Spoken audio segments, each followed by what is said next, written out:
Muy buenas noches, señoras y señores. Bienvenidos a otra edición del Péndulo por Unicanal. Hoy le proponemos tres temas. Uno, ¿qué va a hacer la futura ministra de Industria y Comercio en nuestro país? Muchos dicen desde el gobierno actual que se deja la vara muy alta, pero vamos a ver, todavía hay muchas cosas que hacer en este país para lograr el desarrollo de todos y más de este sector que se refiere a la industria y el comercio de Paraguay. El segundo y el tercer bloque vamos a dedicarlos completos para analizar qué pasó en Curuguatí. La sala penal liberó a todos los que supuestamente estaban involucrados en este enfrentamiento entre campesinos y policías que terminó con cerca de 17 muertos. ¿Qué pasó? Y nadie sabe. De eso vamos a hablar con Nelson Ruiz, el fiscal de la causa, uno de los policías que estuvo en el lugar, Freddy Toledo, y con dos abogados, Ricardo Preda, miembro del Foro de Abogados, y el doctor Manuel Riera, vicepresidente del Colegio de Abogados. Después de la pausa ya estamos con la futura ministra.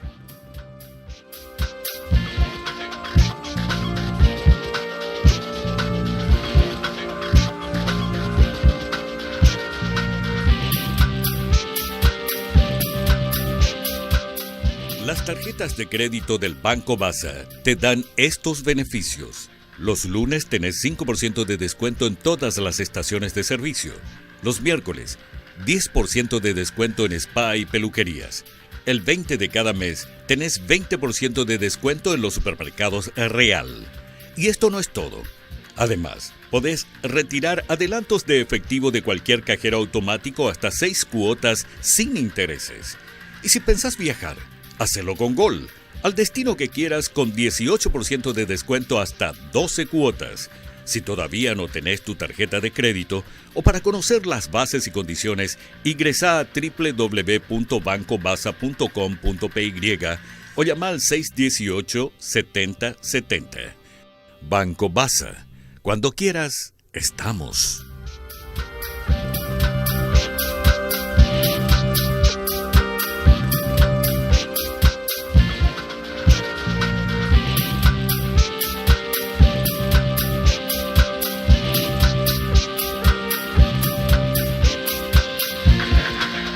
Doña Liz Kramer, ¿cómo anda? Buenas noches. Buenas noches, un gusto estar aquí. Muchas gracias por la invitación. Estoy bien. Bueno, ¿qué vas a hacer? ¿Qué desafío que tenés? Así es, así es. Porque el desarrollo del país prácticamente está en la industria y el comercio fundamentalmente. Así es. Son dos sectores que han crecido muchísimo en los últimos tiempos. Pueden crecer mucho más, pueden dar mucha mano de obra. ¿Qué desafío el tuyo? Comercio de bienes y servicios, además, Sí. Y el sector servicios creciendo muchísimo.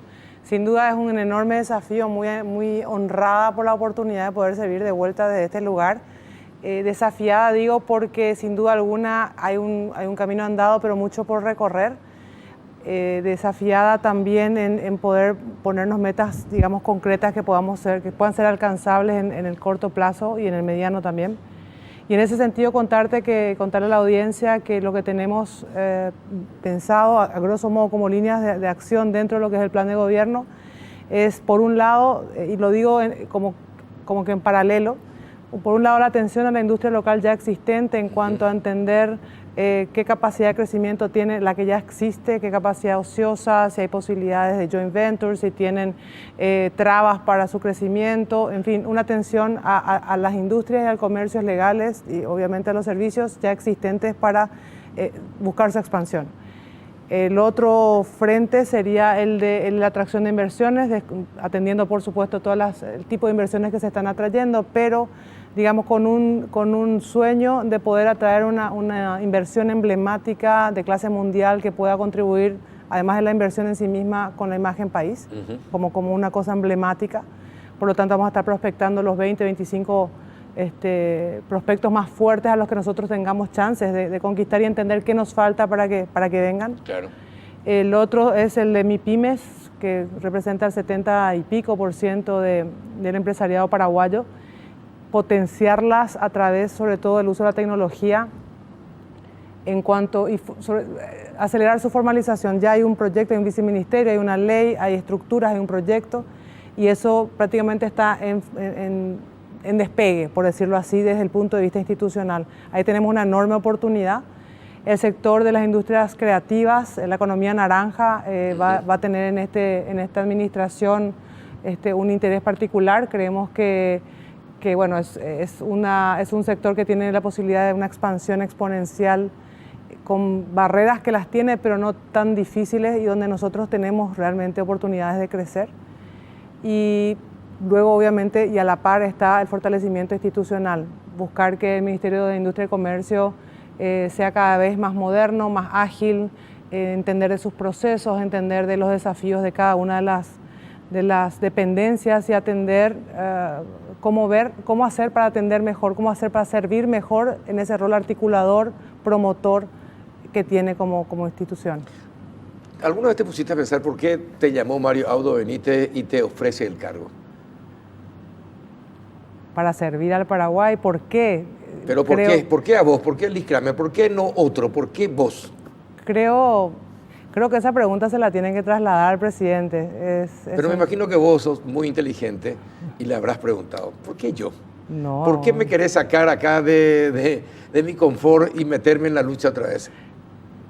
Creo que pudo haber visto en mí una visión de ejecutora, de articuladora, una persona que puede negociar, que puede de alguna manera generar consensos. Y creo que la historia de trabajo pudo haber servido para que él considere que podemos servirle de ese lugar.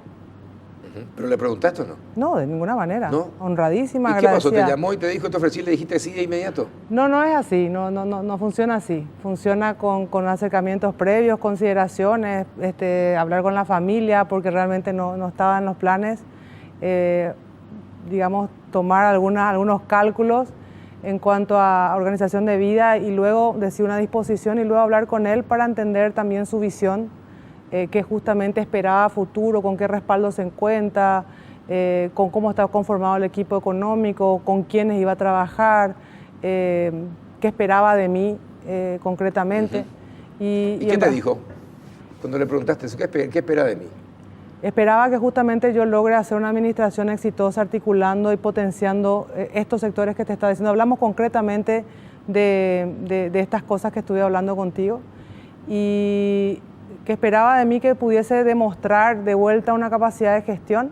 Confiaba en que podía sumarle probablemente una confiabilidad hacia un trabajo y que podía responderle a su plan de gobierno. Entonces, honradísima, por un lado, le agradecí y así fue. Ahora, ¿cuáles son otras instituciones que están ligadas al Ministerio de Industria? Petropar es una. Petropar es la relación formal del Ejecutivo con Petropar es a través del Ministerio de Industria y Comercio. Eso, tiene un vínculo que entiendo que en determinadas administraciones fue mayor o menor ese protagonismo, digamos. Sí. El otro es el INC, el otro es el Instituto Nacional de Tecnología y Normalización.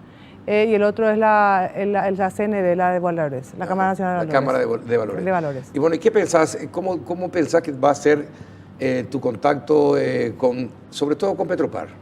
Bueno, ya reunidos con el equipo de transición que está liderado por la señora Zamudio, yo me estoy enterando de lo que ellos están recibiendo en este momento de las evaluaciones y todo lo que tiene que ver con Petropar, Carlos, que es bastante sensible, como comprenderás, formará parte de se le presentará al presidente debidamente una evaluación de la sostenibilidad de todas las decisiones, se tomarán acciones en conjunto que nosotros vamos a acompañar. Así que en cuanto a eso, lo que puedo decir es que estamos listos para en grupo entender qué es lo que vamos a proyectar dentro del equipo económico de acuerdo a lo que el equipo de transición esté relevando. Lo mismo con INC y con el INTN yo creo que es, mucho más pequeño en cuanto a institución, pero tremendamente estratégico porque muchísimos permisos y muchísimos procesos pasan por el INTN. Sí, totalmente. Y aparentemente hay una posibilidad enorme de potenciarlo invirtiendo en equipamiento, invirtiendo en procesos. Y en control. Claro, pero es que entiendo todavía... Interno, es decir, control interno te digo porque casos de corrupción denunciados que se cometen o se permiten que se cometan a través del INTN son muchos, entonces te recomiendo que prestes especial atención en los controles en ese lugar. Lo que te decía inclusive antes es que para nosotros todo lo que tenga que ver con procesos automatizados, hacerlo mucho más amigable, responsivo, procesos que el cliente, en este caso el usuario, el ciudadano, el empresario, pueda ver en qué parte del proceso está.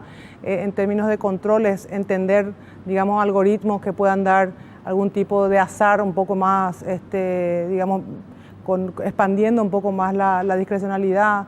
Ese tipo de cosas, utilizando la tecnología, tenemos convicción de que podemos aportar y fortalecer la institución. Lo que nosotros buscaremos es poder fortalecer la institución, porque obviamente estaremos un tiempo, y lo que queremos es que el Ministerio de Industria y Comercio aspiramos a poder contribuir a que el Ministerio de Industria y Comercio sea un ministerio sumamente técnico, prestigioso, un aspiracional de la función pública. A eso me encantaría poder contribuir a eso.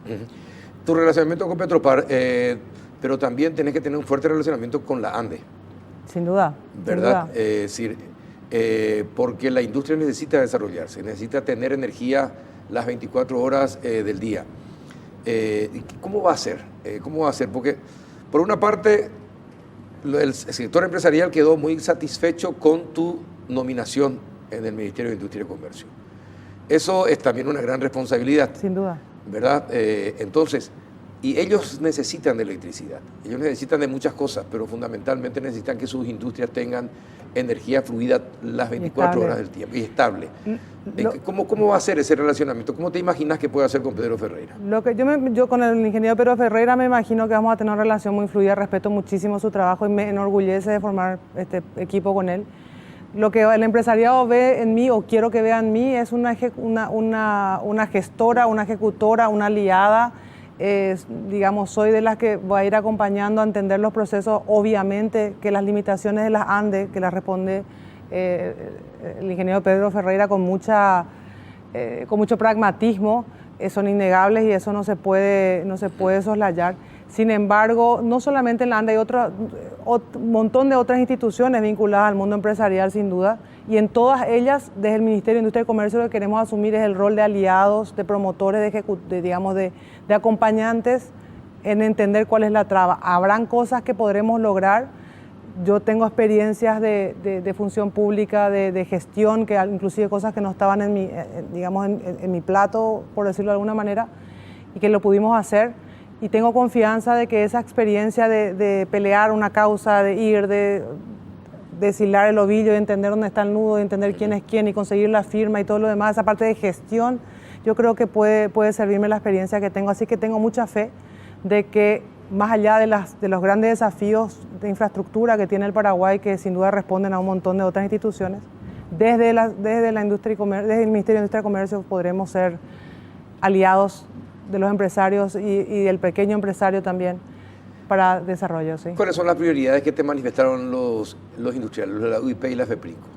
Bueno, el contrabando sin duda es un tema transversal. En general, cada uno, la UIP, por ejemplo, como tiene muchos subsectores, no ahondamos mucho en subsectores. Por supuesto, había un pedido de atención, atiéndanos, tenemos cada uno nuestros desafíos, queremos destrabar cosas. Pero sí, ya cuando uno se reúne con un subsector, los metalúrgicos o cualquier otro subsector, ahí ya entra más en específico. Ahora bien, creo que transversalmente el tema del contrabando es un tema que lo que siempre digo es que no me van a escuchar decir que no es un tema de industria y comercio, que es de aduanas, porque en realidad es un problema de todos. Es un tema que nos afecta a grande y mucho. Estamos pendientes de la conformación del equipo de aduanas para sumarnos, entender. Desde nosotros, en nuestro rol, tenemos algunas herramientas institucionales para apoyar a esa lucha, como temas de fiscalización en comercio interior.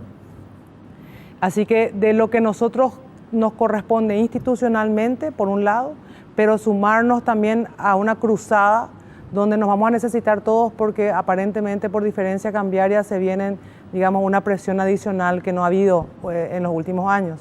Entonces, sumarnos a esa lucha, que entiendo será encabezada de hecho por el equipo económico, pero puntualmente por aduanas en cuanto al ingreso, y hay otra vez como subcategorías de contrabando, hay diferentes niveles, hay gente que es muy ya entendida y experta en la materia, asumiendo nuestra responsabilidad en lo que nos toca y luchando, codo a codo, desde donde tal vez alguna responsabilidad nueva que nos quieran encargar. para nosotros va a ser absolutamente fundamental que nos vean como aliados en eso. Bueno, esperemos que sí, porque es fundamental. ¿No sabes quién puede ir a aduanas? No.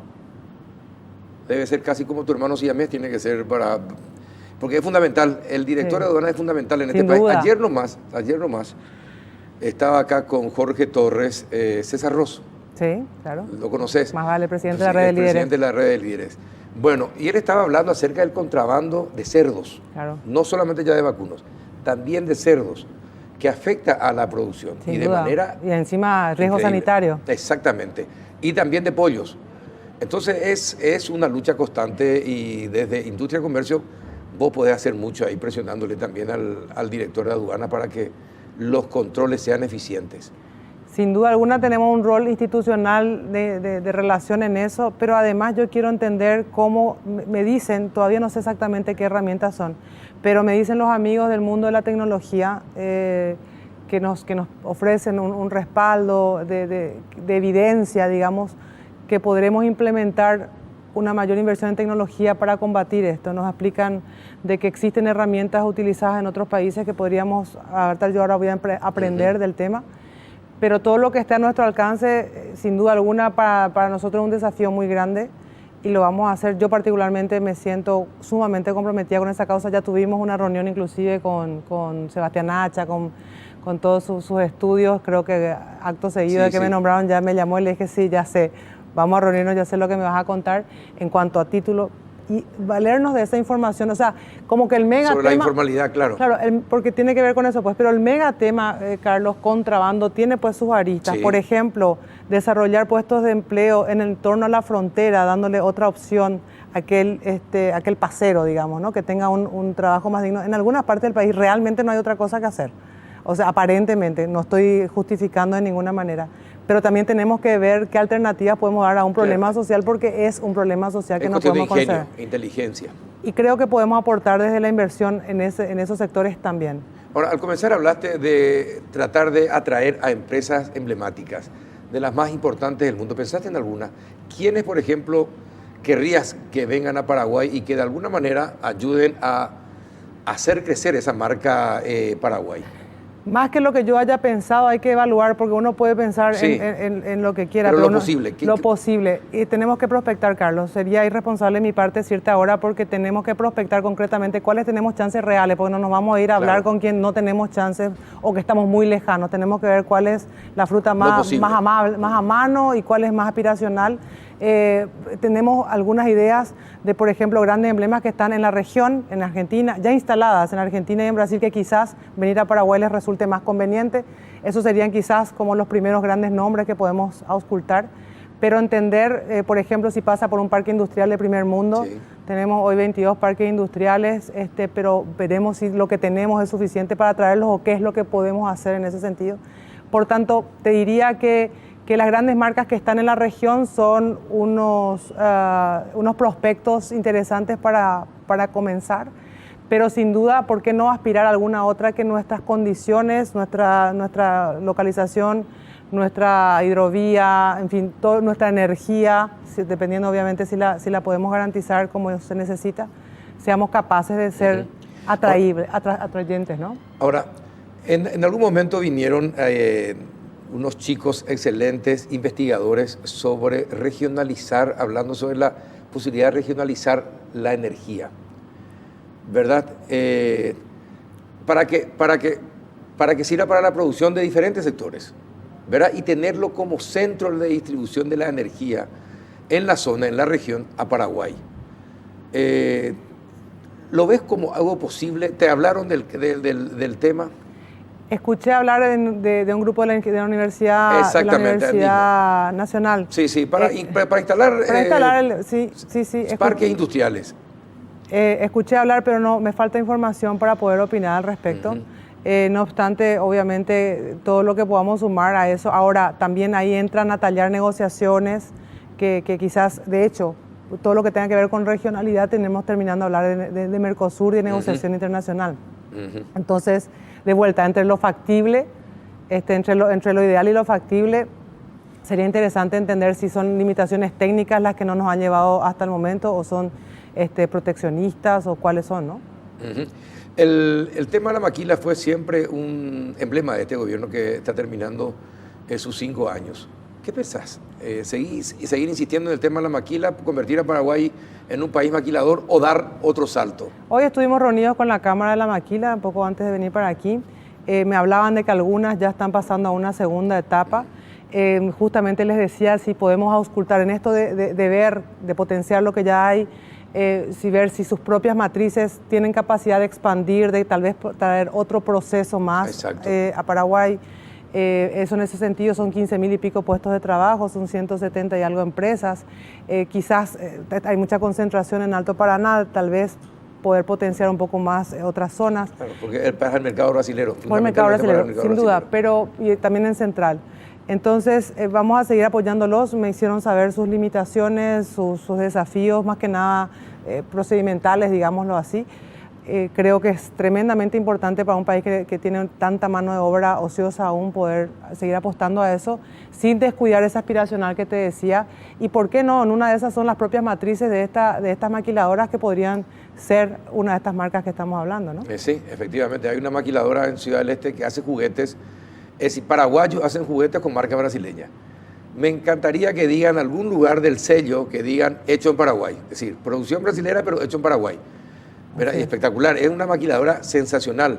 Y está en el este del país. Y así hay muchas otras también. La verdad que es entusiasmante ver todo lo que ha crecido, todo lo que hay, todo lo que ya se hace en Paraguay. Anoche estábamos reunidos con los chicos de UIP Joven. Realmente da gusto ver cuánto ha evolucionado, inclusive, Carlos, algo muy importante que es el respeto por la industria nacional del mercado local. Hoy lo digo porque he promocionado Paraguay en el exterior y promocionado Paraguay al interior de Paraguay en años atrás, y siento una evolución en el respeto hacia nuestro propio nombre, y creo que eso lo tenemos que fortalecer. O sea, la industria paraguaya tiene que significar calidad, y hoy en día hay como muchos más ejemplos de que se puede y compiten de igual a igual en mercados internacionales, ¿no? Sí, efectivamente. ¿Y la tecnología? ¿Algún monstruo de la tecnología, traerlo acá a Paraguay para que sea como distribuirlo regionalmente?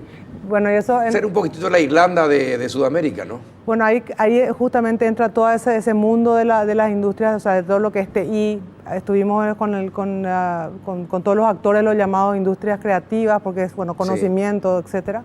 Y estuvimos con la Cámara del Software y entendiendo qué potencialidades hay. Veía que Intel en Costa Rica, por ejemplo, es hoy uno de los pilares de la economía de Costa Rica, ¿verdad? Honestamente, hoy por hoy desconozco qué nos falta para atraerles, pero voy a aprender y vamos a ir a entender cuál de ellas puede ser más potencial para nuestro país. ¿Ya estuviste en la función pública? Ya estuve.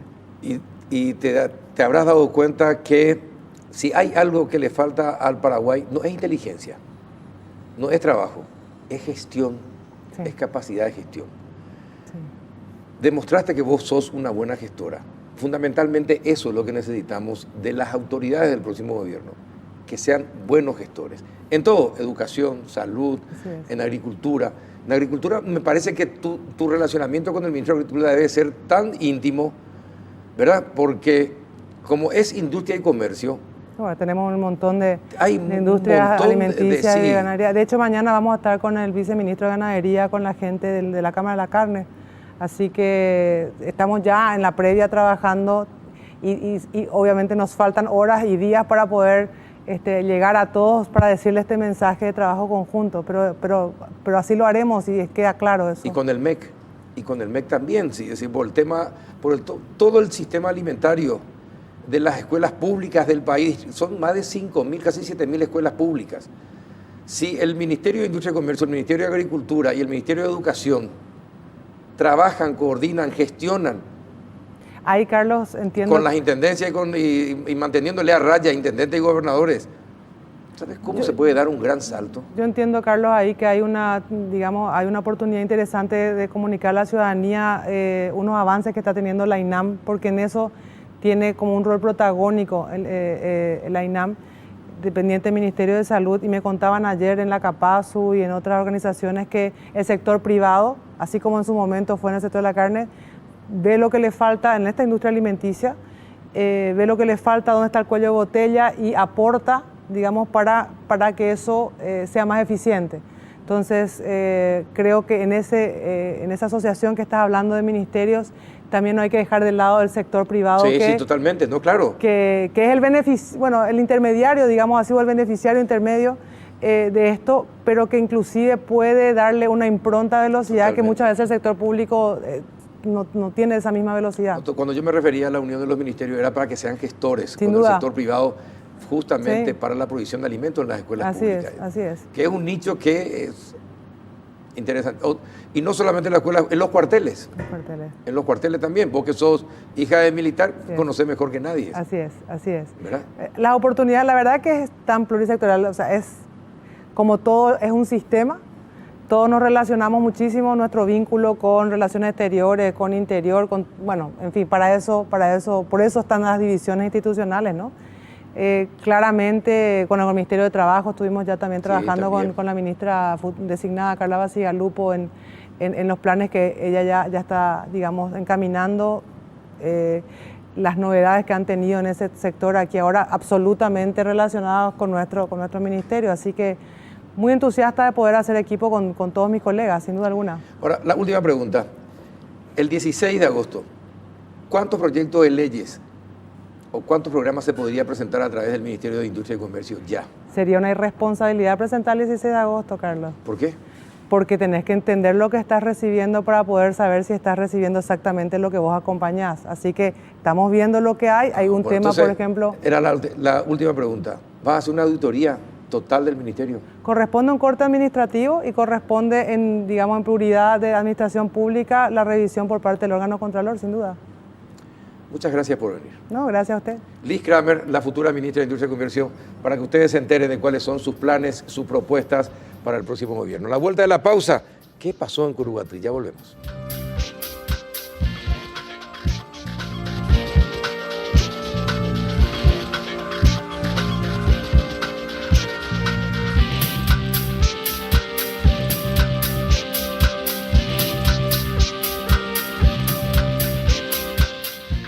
Las tarjetas de crédito del Banco Basa te dan estos beneficios. Los lunes tenés 5% de descuento en todas las estaciones de servicio. Los miércoles, 10% de descuento en spa y peluquerías. El 20 de cada mes tenés 20% de descuento en los supermercados Real. Y esto no es todo.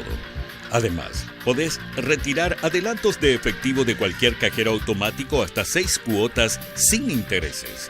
Y si pensás viajar, hacelo con Gol, al destino que quieras con 18% de descuento hasta 12 cuotas. Si todavía no tenés tu tarjeta de crédito o para conocer las bases y condiciones, ingresa a www.bancobasa.com.py o llama al 618-7070. Banco Basa. Cuando quieras, estamos.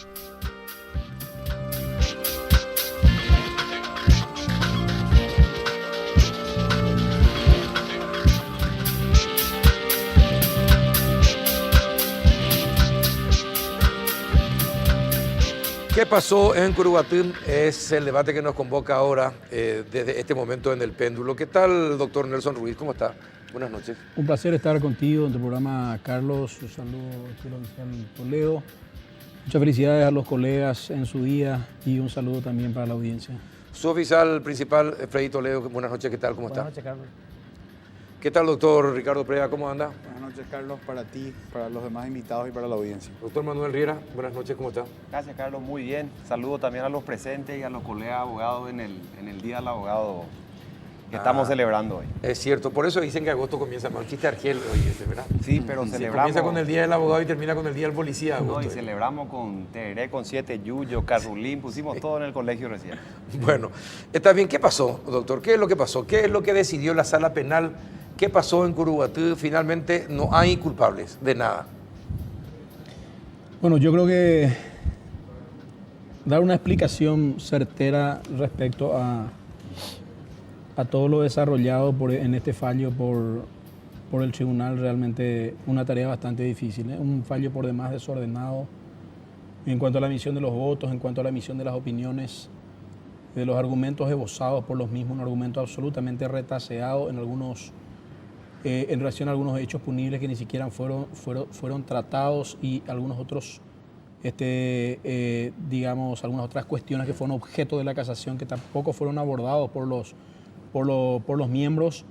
Y sobre todo una cuestión que para nosotros es de fundamental importancia, la incongruencia que surge de las razones que han dado ellos en su voto y lo resuelto finalmente, es decir, lo expuesto finalmente en la parte resolutiva de ese fallo, ¿verdad? En razón de que si bien todos han coincidido respecto a la anulación del fallo del Tribunal de Sentencia y por casación directa finalmente también el fallo del Tribunal de Sentencia, que fue el que estudió el caso en un juicio oral y público, finalmente deciden dos miembros en la parte del considerando, en los argumentos en el considerando, deciden mandar la causa a un nuevo juicio oral y público. Se llama técnicamente reenvío en la jerga jurídica. Y bueno, finalmente hubo un voto en disidencia conforme al considerando, que fue el voto del doctor Emiliano Rolón, pero en la parte resolutiva se decide anular todas las resoluciones anteriores y disponer la absolución de todos los imputados, consecuentemente la libertad de estas personas. Era un fallo para nosotros insólito y sobre todo que afecta a las instituciones principales que tienen que ver con el ordenamiento jurídico procesal penal, sobre todo, Carlos. Y además los miembros del tribunal fueron muy duros con los fiscales, muy duros, y prácticamente los maltrataron y públicamente.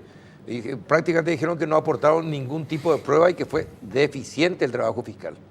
Justamente estas alusiones, estas aseveraciones hechas públicas sobre todo por dos de los magistrados que fallaron en este caso, en declaraciones públicas, hay que hacer acotaciones al respecto que de una simple lectura del fallo se nota de que efectivamente ellos hicieron un análisis o incursionaron en un aspecto que realmente nuestra norma procesal penal les tiene vedado, que es la valoración, la revaloración de las pruebas que ya han sido producidas en un juicio oral y público y siempre en base a los principios de inmediatez, de oralidad, de concentración, etcétera. Incursionar en un campo, reitero, desatinado por lo que no estaban habilitados para hacerlo, y además se habla en el fallo de manera reiterada de orfandad probatoria, sí, cuando ello dista muchísimo, dista bastante de lo que es la realidad de lo producido en el juicio oral y público, sobre todo, ¿verdad? El Ministerio Público ha presentado una acusación en el tiempo oportuno. Esa acusación fue auditada, fue controlada por un juzgado penal de garantías y posteriormente también por el Tribunal de Sentencia, en virtud de que se plantearon varios incidentes al inicio del juicio, y han sobrepasado todos los filtros. Este caudal probatorio ha pasado todos los filtros. Nosotros consideramos siempre de que los elementos del cual nosotros nos valíamos como prueba eran elementos hábiles, sumamente útiles y pertinentes para acreditar la teoría que el Ministerio Público pretendía sustentar. Por eso es que nos sorprendió ingratamente la declaración de estos magistrados y ellos han sido recusados el día viernes a las 15 horas. Viernes a las 15 horas. Dos de ellos fueron recusados viernes a las 15 horas. Sin embargo, volvieron a emitir una resolución, en este sentido una aclaratoria, el día lunes en horas de la mañana, hallándose ya ellos recusados. Esa recusación tiene un cargo, tiene una presentación, ingresó por los conductos adecuados, es decir, mesa de entrada permanente. Para eso se instituye justamente la mesa de entrada permanente, Carlos, que es la que debe encargarse de derivar al tribunal que corresponde, ¿verdad?, propiamente. Alegar un desconocimiento de esta circunstancia es absolutamente infantil, absolutamente insólito, justamente porque también durante todo el fin de semana la mayoría de los medios de prensa hacían alusión de nuestra recusación y nuestra presentación en ese tiempo, ¿verdad? Ahora, su oficial principal, Freddy Toledo, usted estuvo ahí en Curuguatí. Sí, señor, yo estuve ahí prácticamente detrás de su conocido Vera y muy dolidos estamos los sobrevivientes de aquel día, más todavía las viudas, porque hablan de que no hay prueba y eso es como un balde de agua fría para nosotros, porque ¿qué más prueba es todas nuestras declaraciones? Yo que estuve ahí. ¿Quién le disparó al comandante Lovera en ese momento? Y no te puedo decir específicamente quién disparó, pero las balas vinieron de enfrente de los que estaban todos armados ahí. ¿Estaban todos armados? Todos estaban armados, todos estaban armados. No había ninguno que no tenía armas. Uh-huh. Ahora, ¿usted puede asegurar que vinieron del sector campesino, de los que estaban enfrente? Claro, ellos estaban enfrente, el subcomisario se acercó a ellos para hablar y ellos nos dieron tiempo. Villalba, el que estaba más siempre ofuscado, él era el que más estaba diciendo que no crucen la línea, que si crucen la línea van a morir acá, y el subcomisario se acercó para hablar con ellos, alzó la mano inclusive y le dijo: queremos hablar, somos hermanos, en Doalengo Pecha. Ahí uno de ellos ya le jugó con un machete largo, él se esquivó y el sector que vino el disparo era donde más estaba gritando Villalba. Uh-huh. De ese lado vino el disparo. Cuando recibió el disparo él, nosotros tuvimos que reaccionar. Ahí comenzó todo. Ellos dispararon al subcomisario Lovera. Nos quedó otra teníamos que defendernos para poder sobrevivir.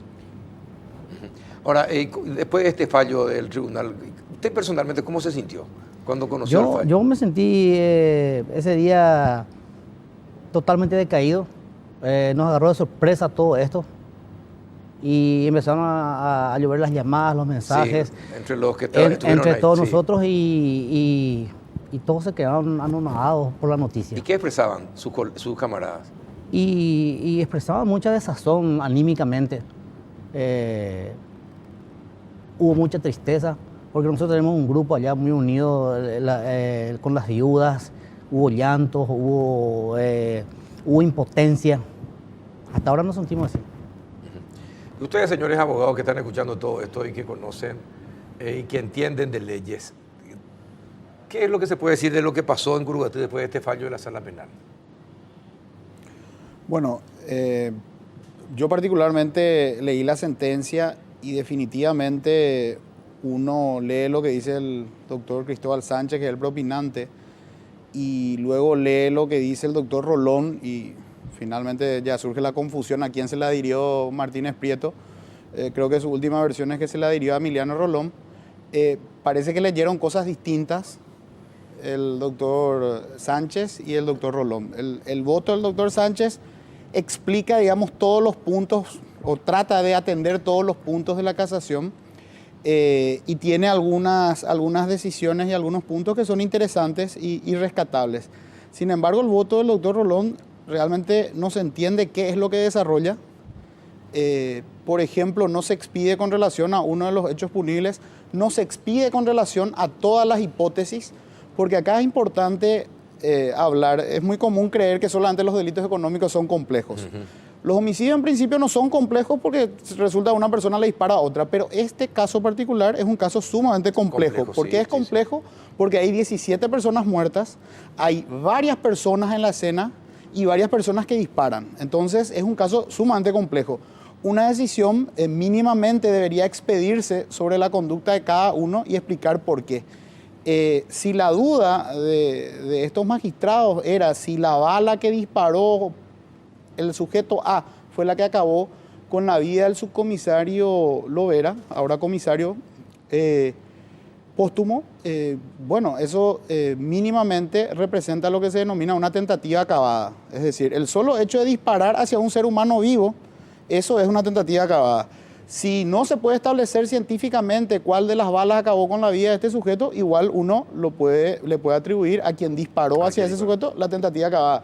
Y esa es una regla, así que cualquier estudiante de Derecho al leer el Código Penal sabe que eso se aplica de esa manera. Ese tipo de circunstancia no fue atendida por el voto, ahora sabemos en mayoría, ¿verdad?, después de la aclaratoria. Y ese tipo de cuestiones a mí por lo menos me asustan. Aunque yo debo reconocer que como abogado particular estoy más acostumbrado que la Fiscalía a este tipo de fallos, ¿verdad? Porque es más común que el sector privado sea perjudicado por este tipo de fallos, en el ámbito penal principalmente. Es decir, a fallos que le ve uno a un magistrado haciendo puros juicios de valor. O sea, decir, la investigación no fue buena. Sí, exactamente. Eso es un juicio de valor. O sea, ¿cómo yo voy en 3 líneas voy a concluir un caso donde hubo 17 muertos y 400 policías, creo que era el procedimiento, y no sé cuántas personas estaban en el lugar, y voy a concluir en 3 páginas diciendo hay orfandad probatoria. Eso es un juicio de valor. No se hizo una buena investigación. Eso es un juicio de valor. Yo soy un seguidor del sistema republicano. O sea, a mí no me interesa lo que un juez qué le interesa o qué quiere. Él tiene que resolver sobre el asunto que es puesto a su conocimiento, y esto es estudiar el recurso. Y acá hay que reconocer que la defensa, particularmente el doctor Guarín y su equipo, ha planteado un recurso sumamente plausible, con un desarrollo bastante bueno, y justamente en la solución jurídica ellos solicitan el reenvío, es decir, que se haga un nuevo juicio para que realmente ahí se discuta si finalmente se le puede atribuir la consumación del homicidio a estos sujetos o solamente va a quedar una tentativa. Que la sentencia termine o el caso termine finalmente con que ni siquiera hubo invasión de inmuebles. Y acá viene la discusión, no, pero el inmueble, la situación en la cual poseían el inmueble era una decisión judicial dudosa. Bueno, y volvemos al tema de quién decide si la decisión judicial es buena o es mala. Yo creo que acá hay un mensaje sumamente peligroso, que es un mensaje más como una cuestión de declaración ideológica antes que un fallo propiamente jurídico. O sea, hablar del Estado de Derecho, y todos somos conscientes de lo que es el Estado de Derecho, y el Estado de Derecho acá implica analizar, en este caso por miembro de la Sala Penal, conducta por conducta que fue probada en juicio, y determinar si realmente el Tribunal de Mérito y el Tribunal de Alzada hizo correctamente la subsunción de las conductas. Eso es lo que amerita. Y en la decisión directa, eso es el absurdo principal de toda esta sentencia, es la decisión directa de absolución. ¿Por qué te digo eso, Carlos? Porque la decisión directa solamente se aplica para una absolución cuando el de alzada dice, sí, está aprobado lo que vos decís, pero lo que vos decís que está aprobado, eso no es ningún delito. Ahí sí se puede directamente absolver. O, por ejemplo, está aprobado lo que vos decís, pero está prescripto. Entonces, se absuelve. Ahora, decir que no está aprobado si cuál bala le mató a quién, bueno, eso es una cuestión probatoria, y eso tiene que reenviarse y volver a analizarse en juicio. Pero acá, aparte de un error conceptual, por más que no se pueda determinar la bala de quién acabó con la vida de quién, lo que sí se puede probar que un sujeto disparó contra otro ser humano vivo, al menos es una tentativa acabada. El marco penal, según nuestro Código Penal, es el mismo. O sea, da igual que sea consumado o que sea atentado. ¿Por qué? Porque finalmente, ¿qué es lo que se castiga, Carlos? Se castiga la acción. Y como decía un gran profesor alemán, el profesor Welzel, el resultado es solamente producto del azar. Del azar, así mismo. Lo que el ser humano domina es su conducta, y su conducta es la de disparar. Una vez que dispara, si se produce o no el resultado, es el azar. Claro. Por eso nuestro código castiga de igual manera la tentativa acabada que el hecho consumado. La misma pena. Sí. Ahora, doctor Riera, ya que hoy el día de los abogados, explicarnos un poquitito qué es la casación y después, a ver, tu opinión sobre el fallo. Bueno, mira, yo voy a hablar más fácil, si se puede. Sí. Así que ya te dijo doctor Preda, que hablaste difícil. No, porque creo que es interesante, ¿verdad? Creo que es interesante lo que dice el doctor Preda, es así. Pero ¿qué es lo que dice para el ciudadano común, verdad? Este es un caso que estuvo digamos, en la atención de la ciudadanía en general, y creo que la ciudadanía en general tuvo o tiene hasta ahora un interés sumamente puesto en cómo se resuelve y entender lo que se resolvió. Y se puso en entredicho la actuación de la Sala Penal, considerando que 3 jueces cambiaron de un día para otro la solución que dieron 8 jueces, o 6 jueces, o 4 jueces, ¿no? ¿Verdad? Esa es la pregunta. ¿Cómo es posible que 3 cambien lo que 8 dijeron que era de otra manera? En el sistema de revisiones procesal tradicional, paraguayo, regional, continental, que es el del derecho que nosotros manejamos, el trabajo de campo se hace ante el primer juez que recibe la cuestión. O sea, al que vos te vas y le decís quiero justicia, al primero que le instás, el juez de primera instancia, es el que hace el trabajo de la investigación, se sienta con la gente, toma los testimonios, hace las reproducciones, se va al terreno, pregunta, repregunta, da medida mejor proveer, todo eso ocurre así. O sea, ese es el principio de inmediación, que decía el doctor, sí. Ese es el principio de concentración, traemos todo al mismo lugar, lo atendemos todos juntos al mismo día, si se puede, y eso se hace inclusive de manera oral y pública, o sea, es controlable por vos y por el público en general. Esa es la garantía. Esos señores hicieron su trabajo y dijeron, esta es la condena. Se van al segundo juez y piden, vamos a revisar lo que dijeron los primeros jueces. O sea, se hace una segunda instancia y el tribunal dice, lo que se hizo acá se confirma. Muy bien. Y se hace una tercera consulta a los jueces, tocando la palmada en la sala penal de casación y dicen, queremos que se revise lo que se hizo en primera, queremos que se revise lo que se hizo en segunda, y cuando revisen por falta de fundamentos en los fallos, por A, por B, por C agravios, los reenvíen, anulando esto, para que se haga de nuevo. Ese es el pedido. Entonces hay un principio en derecho que se llama tanto una pelatum, tanto devolutum. Lo que vos me pedís me obliga a mí a devolvértelo como juez. Si yo pedí agua, no me traigas Coca-Cola, porque lo que te pedí es agua. Tu deber de juez es decirme si el agua me corresponde o no. No ofrecerme whisky, porque lo que pedí es agua. Acá todos los abogados de la defensa pidieron que se revise la legalidad, los fundamentos de ambos fallos en ambas instancias, para que si se consideran los agravios se dé lugar a una nulidad y se ordene el reenvío, o sea, volver a juzgar y hacer todo de nuevo respetando el mismo esquema de garantía. Entonces llama la atención, honestamente, que el Tribunal de Casación, en vez de hacer no solamente lo que le piden, sino hacer lo que la ley no le autoriza, empieza a hacer el trabajo que ya hicieron otros jueces sin respetar las garantías de oralidad, de inmediatez, de concentración, entre otros, ¿verdad? La casación debió limitarse a decir si el trabajo que hicieron los jueces anteriores se hizo dentro del respeto de las normas legales que ejercen ellos en el ámbito de sus funciones, ni más ni menos. ¿Se excedieron entonces? Por supuesto. Totalmente. Totalmente. No y después volvieron a revisar algún error que cometieron. Y se excedieron, es con pinzas, porque el voto de Cristóbal Sánchez no se excede en ese sentido. El doctor Cristóbal Sánchez se llama preopinante porque es el que opina primero. Y en su relación, de hecho, estamos hablando de casi 40 páginas, más del 50, 60% de la sentencia, el doctor Cristóbal Sánchez dice esto, corresponde a hacer el reenvío. O sea, encuentro estas falencias, vamos a mandarlas de nuevo que las hagan de vuelta. Y después viene el cambio, y después viene el problema de la adhesión y la aclaratoria de la adhesión, y ese asunto se embrolló, y bueno, hoy hay más inseguridad que la que teníamos antes del fallo, ¿verdad? Bueno, después de esta explicación, gracias, los dos excelentes en la explicación. Creo que mucha gente va a tener más claro ahora todo esto que pasó. ¿Qué va a hacer la Fiscalía a partir de ahora? Ellos siguieron, ¿qué hace la Fiscalía? Creo que creo que hoy la Fiscala General del Estado dijo que iban a presentar ante la Corte algunas acciones, ¿no?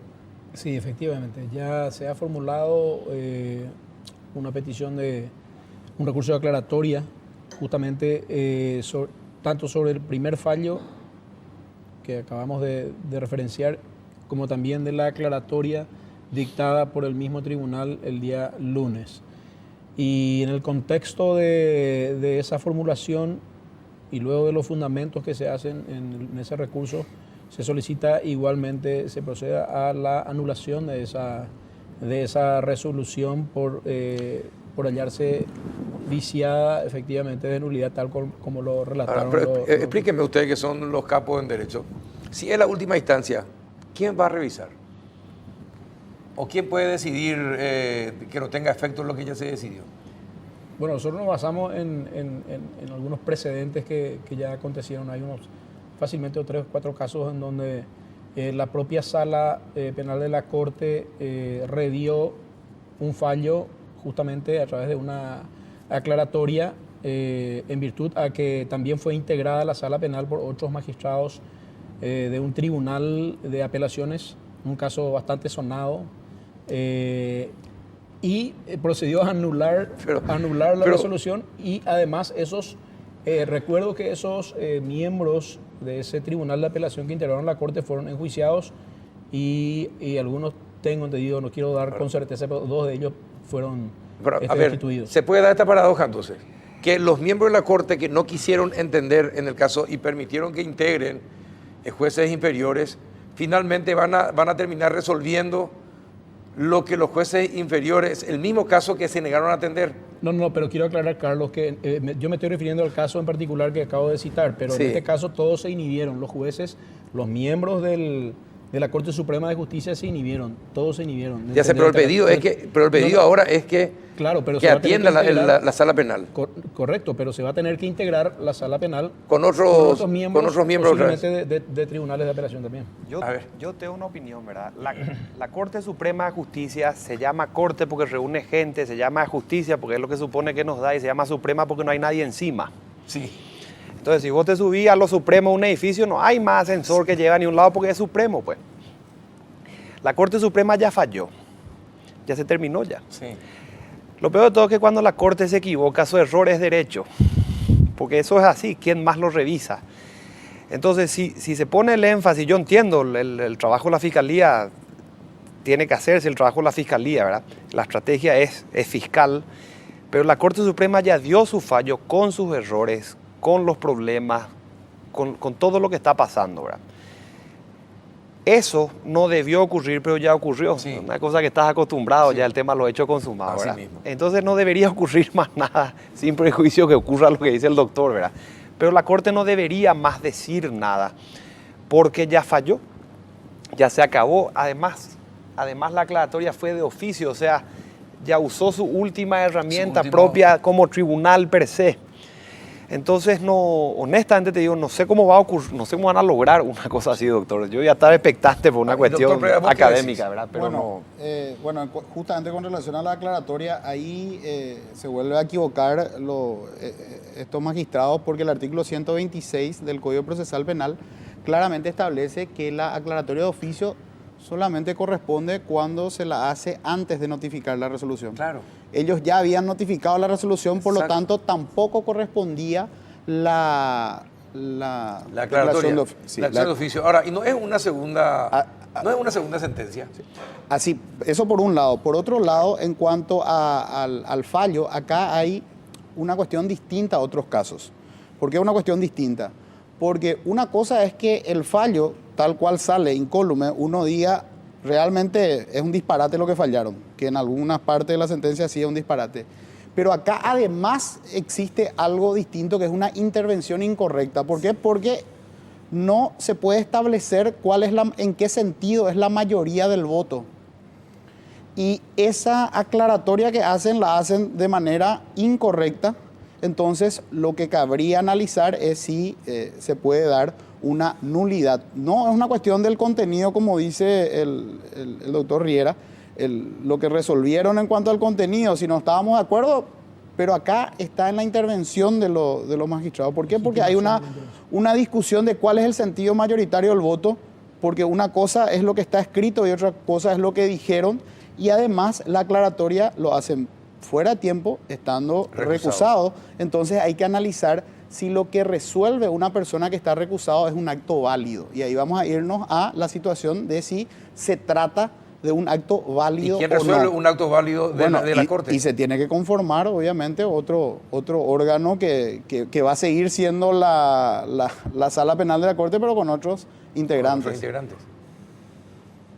¿Qué embrollo, no deberían volver aquellos que se hayan inhibido, ¿verdad? O sea, porque eso sería una contradicción. Pero lo más grave de todo, de acuerdo, es decir, teniendo en cuenta las expresiones de todos los que están acá en la mesa, lo más grave de todo también, esto ya es añadiendo, es que estos tres señores son candidatos a la Corte Suprema de Justicia, a ser miembros de la Corte Suprema de Justicia. Hoy están pujando por ser miembros de la Corte Suprema de Justicia.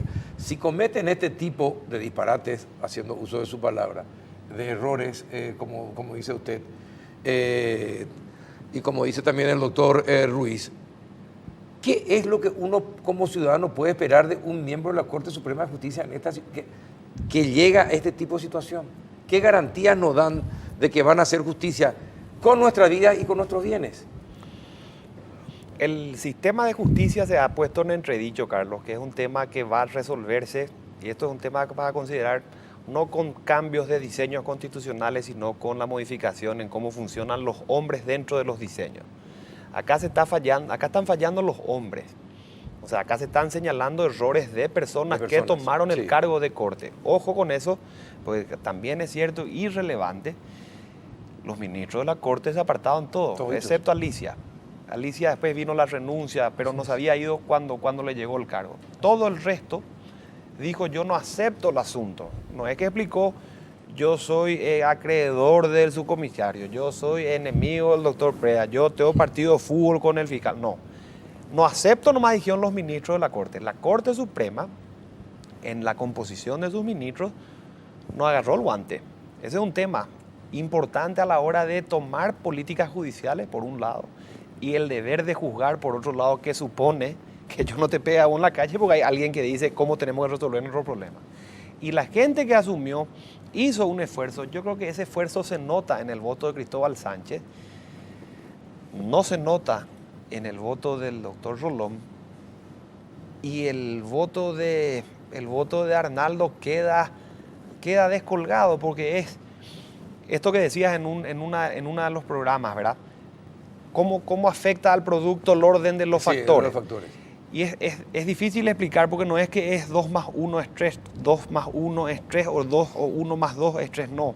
Porque el factor Arnaldo venía condicionado a un voto, que en el primer fallo o en el originario decía condicionado a lo que dice este señor. Y por aclaratoria, vos no podés decir, no, lo que yo quería decir era que otro señor. Que es totalmente otro. Claro, vos podés aclarar que mi nombre es Manuel con una L, no con 2 L. Vos podés aclarar que mi número de cédula empieza con un 8, no con un 6. Ese es un error. Pero no puedes decir, no, yo quería Coca-Cola, ahora quiero bife. Eso no es así. Estamos hablando de hechos sustanciales y esenciales que no pueden aclararse, que no debieron aclararse, y que aclarados, entre paréntesis, ¿verdad?, generaron un problema que pone en entredicho la eficiencia del sistema judicial. Exacto. Bueno, tengo que ir a una pausa. Da gusto escucharla a usted, a los cuatro, realmente, pero tengo que cumplir con los oficiantes, así que vamos a una pausa y retornamos.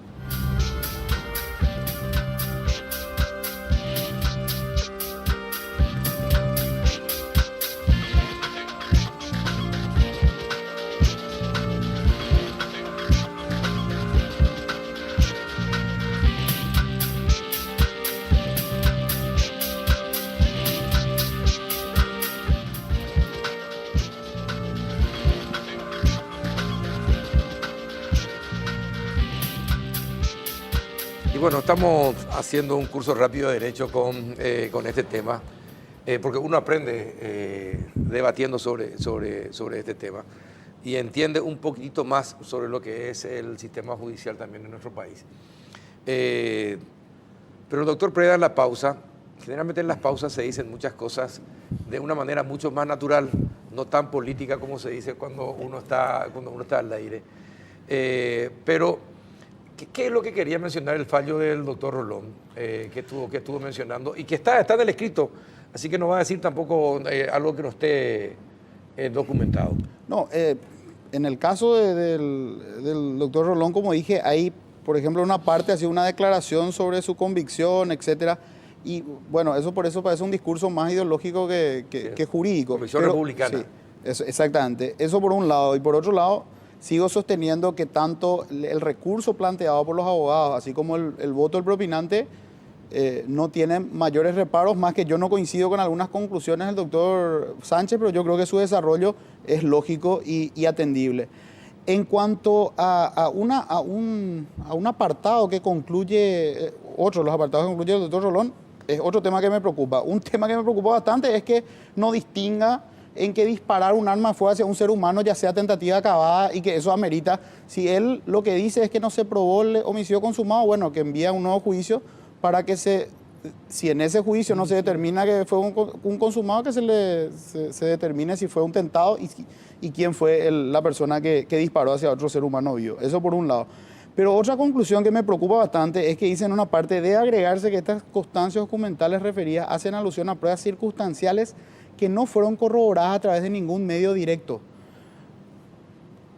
Nuestro sistema procesal cambió y justamente abandonó la edad media que tenía nuestro código anterior, que hablaba de lo que se denomina prueba tasada. O sea, los hechos no se prueban con prueba tasada, es decir, solamente se puede probar con 3 testigos con teste de uniforme, como decía antes o con 2 testigos con teste de uniforme, como decía la ley antes.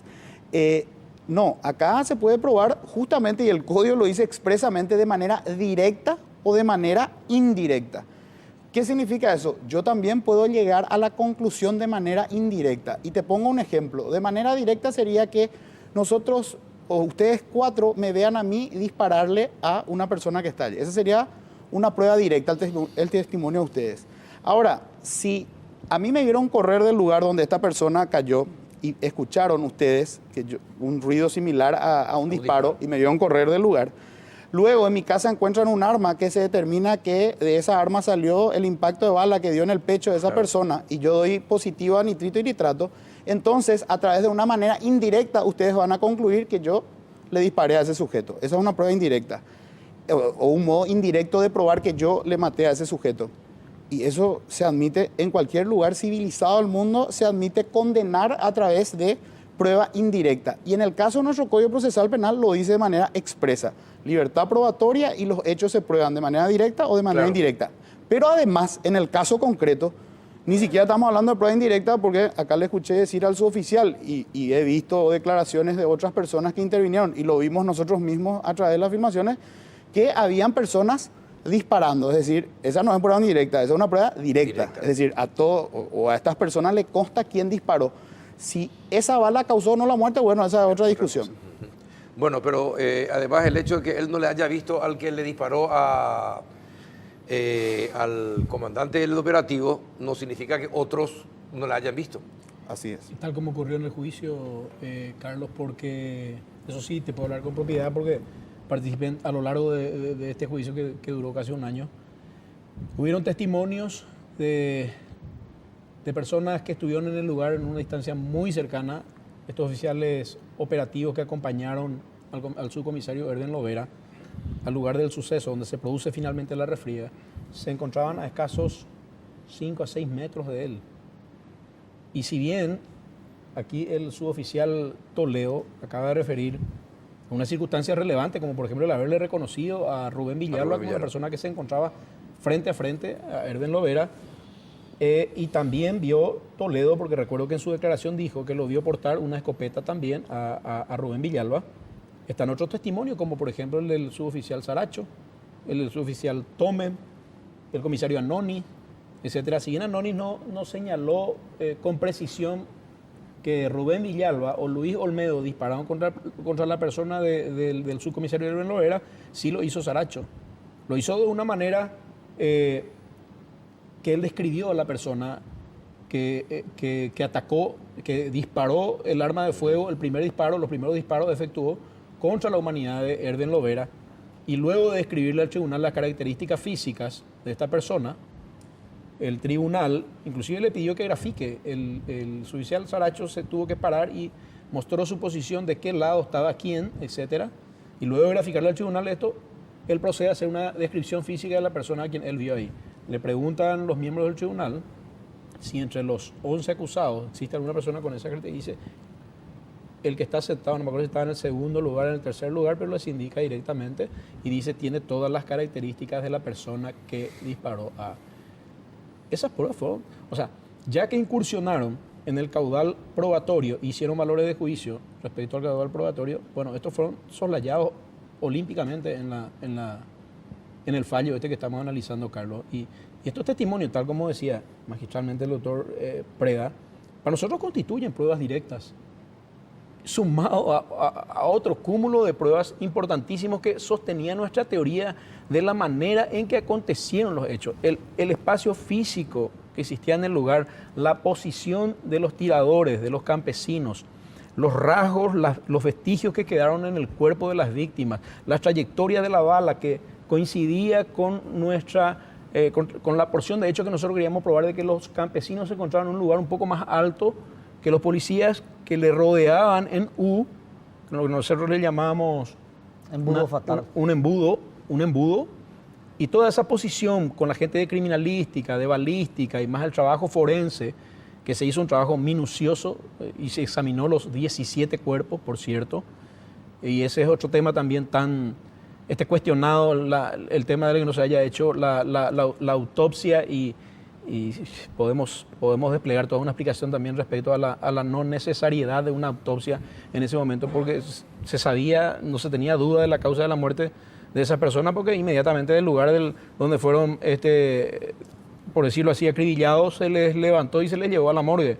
Entonces, pero sí se hizo un trabajo acabado técnico minucioso, tanto el aspecto médico forense como criminalístico también, y todos estos elementos pasaron a complementar estos testimonios que nosotros llamamos pruebas directas. Por lo tanto, de ningún modo se puede hablar de orfandad probatoria. Lo único que podemos sostener con absoluta certeza, Carlos, y si sirve, porque es importante este espacio, porque tengo que hacer tenemos que hacer en el Ministerio Público una suerte de mea culpa en lo que hace a ciertos aspectos comunicacionales, en lo que tiene que ver ya con el accionar del Ministerio Público en un juicio oral y público, porque a partir de esa etapa del juicio oral es público y hay cosas que pueden ser ventiladas, pero con anterioridad a esa etapa, el proceso está reservado para las partes, o sea, hay privacidad en cuanto al manejo de los datos, de ciertos datos durante la fase de investigación, durante cierta parte del proceso. Entonces eso hace también que se debilite un poco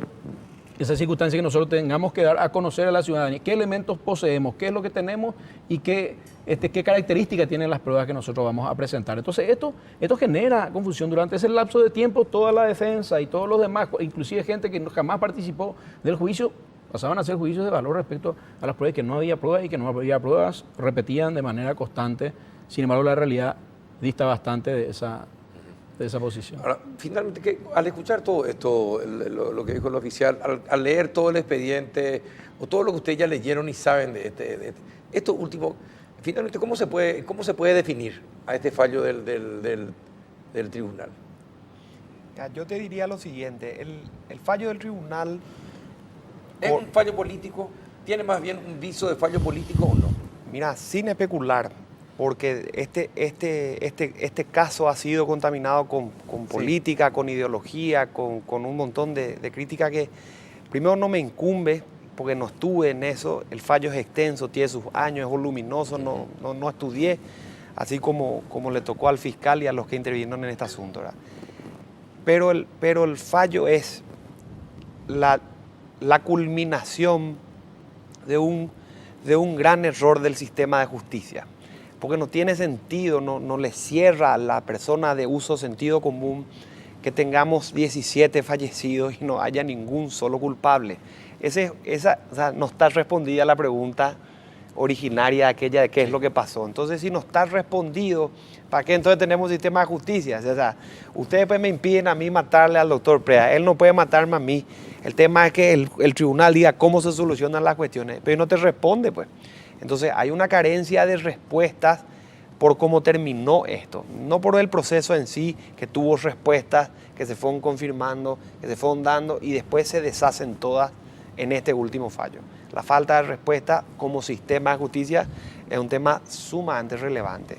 Los ministros de la Corte no tuvieron que haberse separado, inamovibles, últimas instancias, garantizados por juicio político, no por revisiones de jurados de enjuiciamiento. O sea, ¿cuál fue el temor a aceptar lo que les debían, digamos, por obligación casi nacional enfrentar como jueces? No lo hicieron, otro tema a considerar. Y el tercero es, y el último para mi gusto, que el mensaje que dan fallos como estos abren muchísimos peligros a tener en cuenta. O sea, ¿cuál es el mensaje que recibe la policía ahora? O sea, ¿cuál es la protección que va a tener la fuerza pública que se supone que te debe defender, pero cuando el muerto es el policía resulta que no hay culpable?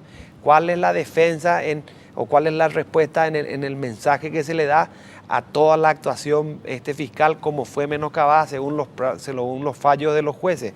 ¿Cuál es la respuesta que se le da a para qué están los jueces si al final nadie es condenado? Los mensajes que se dan a la sociedad desde este fallo como culminación de toda una discusión son tremendamente desesperanzadores. Tremendamente desesperanzadores. Tal vez el deporte nacional en el país, que es el fútbol, muchas veces parece que tiene más influencia de la que debería tener, y creo que tan arraigado está eso de ser hincha, y en el fútbol es correcto. O sea, si tu equipo sale campeón y alguien metió un gol con la mano, no te interesa, igual gritas el gol. En el derecho no tiene que funcionar así. Uno no tiene que ser hincha de nada. Tiene que analizar caso por caso, detalle por detalle. Cuando uno lee el fallo de Rolón, parece que él es el hincha contrario al Ministerio Público. Y yo también tengo varias críticas en varios temas para el Ministerio Público, pero yo no soy hincha de ninguna parte, sino tengo que analizar cada caso, cada hecho concreto. Y el fallo, en el caso concreto de su voto, más que analizar el recurso en sí, él lo que se pone es a criticar la actuación, pero en la investigación, algo que difícilmente un ministro de la Corte, en este caso en ejercicio de la actividad de un ministro de la Corte, puede evaluar porque él no está evaluando la investigación. Él teóricamente debería revisar los fallos. Claro. No, él no pudo haber sabido si el fiscal qué pudo haber hecho en la investigación. O sea, hacer un juicio de valor sobre lo que hizo el fiscal solamente lo puede hacer aquel que acompañó la investigación. Seguramente los abogados defensores que intervinieron en ese momento pueden saber si el fiscal hizo o no hizo algún acto de investigación. Ahora, el juez de la sala penal no puede saber si qué hizo o no hizo el fiscal. Lo que sí tiene que evaluar es si en los fallos, en este caso de primera y segunda instancia, están desarrollados conductas de seres humanos que podrían tener relevancia penal. Y para mí dispararle a otro ser humano está claramente probado que tiene relevancia penal. Estar en una propiedad privada sin consentimiento, armado, portando armas de fuego, es una conducta punible. Y por qué murieron y acá hay una cuestión que hay que dejar bien en claro. Acá no es un tema ideológico, ¿verdad? O sea, acá no es un tema de los campesinos. Hubiera sido de la misma manera si la policía hubiese disparado a personas que no estuvieran armadas y que no hubieran disparado hacia los policías. Así mismo. La reacción debería ser de la misma manera y obviamente merecerían una sanción, así como merecen varios camaradas del compañero acá en la mesa que han cometido hechos y el Ministerio Público también ha perseguido esos hechos. La discusión, los campesinos, ¿cómo murieron? ¿Pudieron haber muerto? ¿Qué balas los mató? Bueno, eso es una investigación que desconozco porque yo solamente leí la sentencia, pero realmente a la pregunta inicial del programa, yo particularmente leyendo esta sentencia, la respuesta es que queda de la misma manera que ese primer día de aquel fatídico 15 de junio del 2012. Bueno, está bien.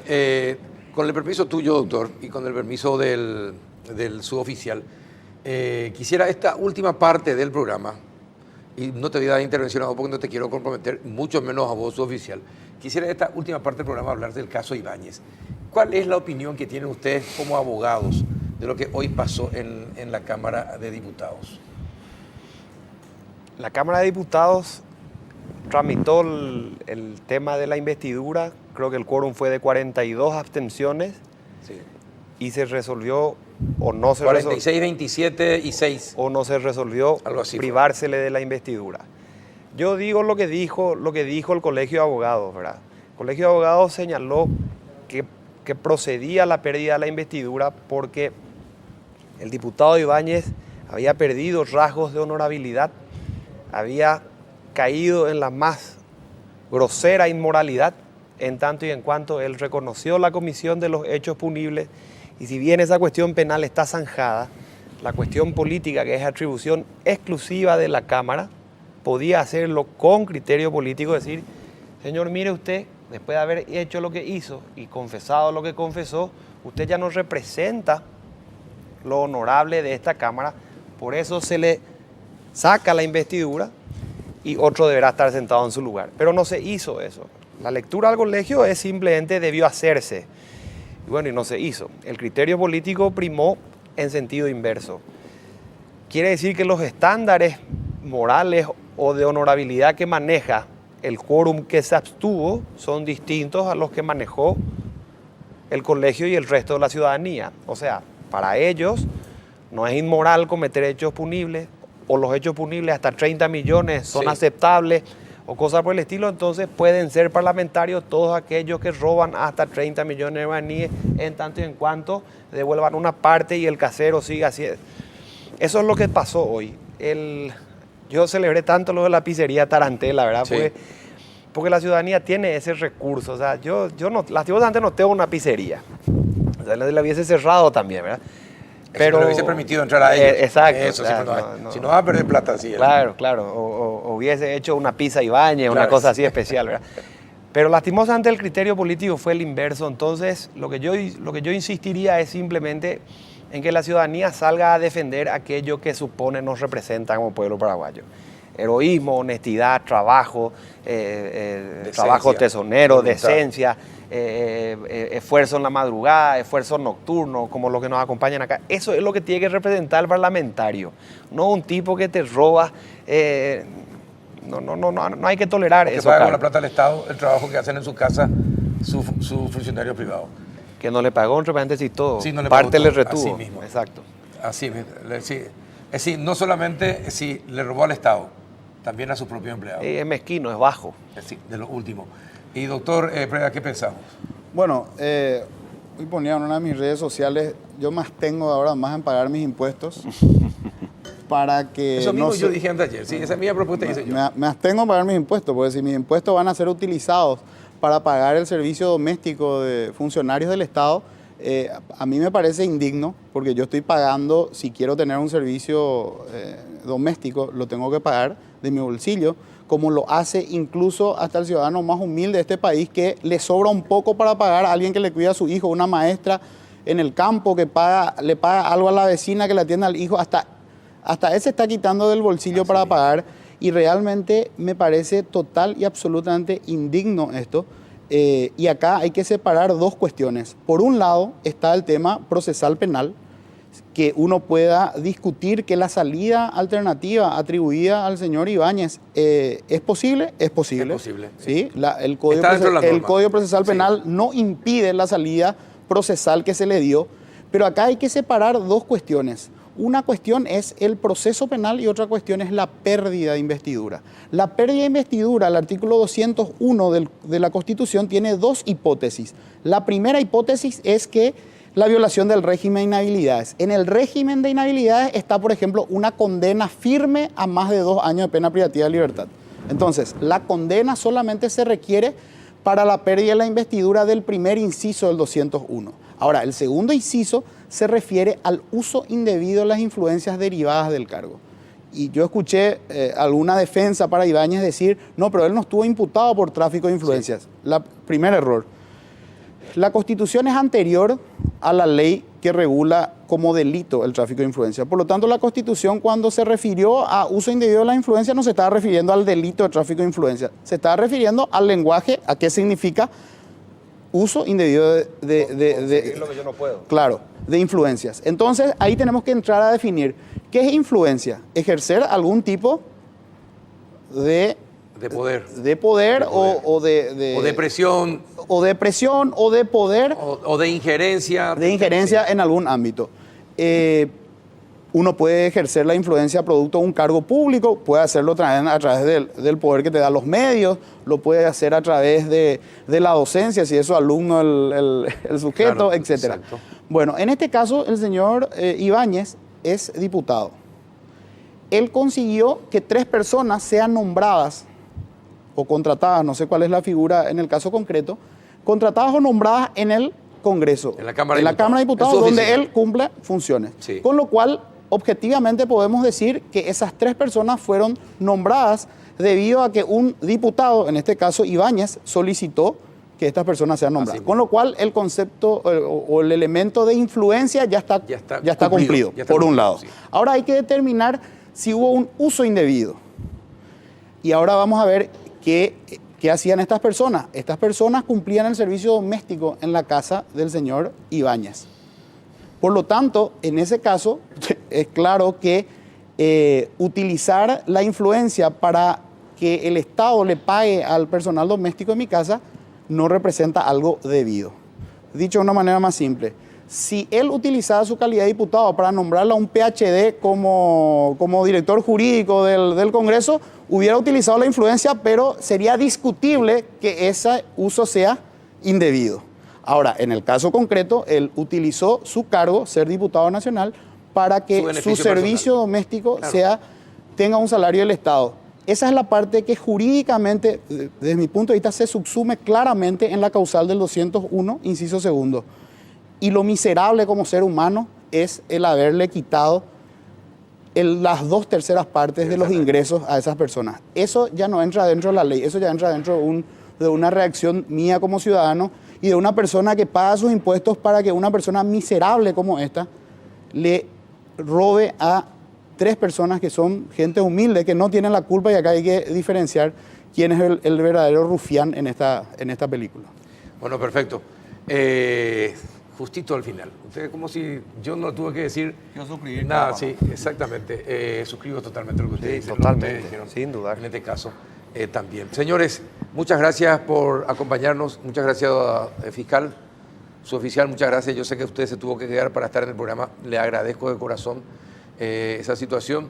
A ustedes también, caballeros, por haber venido una vez más a habernos educado en la cuestión del derecho, que es fundamental en nuestro país para entender lo que está pasando.